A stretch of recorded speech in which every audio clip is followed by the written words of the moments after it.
বর্ণনাটা দুই ভাবে আছে। একটা হলো ইসরাফিল প্রথমবার ফুঁ দিবে, আরেকটা হলো ইসরাফিল দ্বিতীয়বার ফুঁ দিবে। ইসরাফিল মোট দুইবার ফুঁ দিবে। প্রথমবার ফুঁ দিলে জমিনের মধ্যে ভূমিকম্প শুরু হবে। আল্লাহ বলেন এই ভূমিকম্পটা গোটা পৃথিবী একসাথে, আমার সৃষ্টি পুরাটা একসাথে নড়বে। ইন্না জালজালাতাস সাআতি শাইউন আযীম।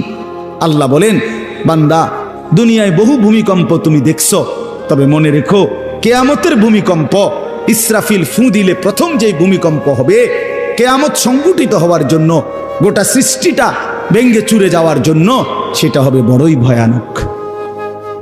সেটা বড়ই ভয়ানক। ইয়াউমা তারাউনাহা তাযহালু কুল্লু মুরদিআতিন আম্মা আরদাআত। কোরআন শরীফে আছে এই প্রথম ভূমিকম্প যখন শুরু হবে জমিনে, ইসরাফিলের ফুঁ শুরু হবে, সব কিছু যখন ভাঙতে শুরু করবে, আল্লাহ তাআলা বলেন যে মা তার দুধের বাচ্চা কোলে দুধ খাওয়াচ্ছিল, ওই মা সন্তানকে ছুঁড়ে ফেলে দিয়ে পাগলের মতো ছুটতে থাকবে।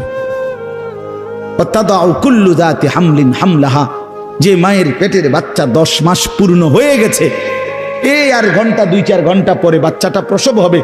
আল্লাহর কসম, আল্লাহ কোরআনে বলছে সেই গর্ভধারিণী মা 10 মাস যে তার সন্তানকে গর্ভে লালন করেছে, ইসরাফিলের ফুঁ দিলে জমিনের কম্পন যখন শুরু হবে, ভূমিকম্প, তখন এই গর্ভধারিণী মা এভাবে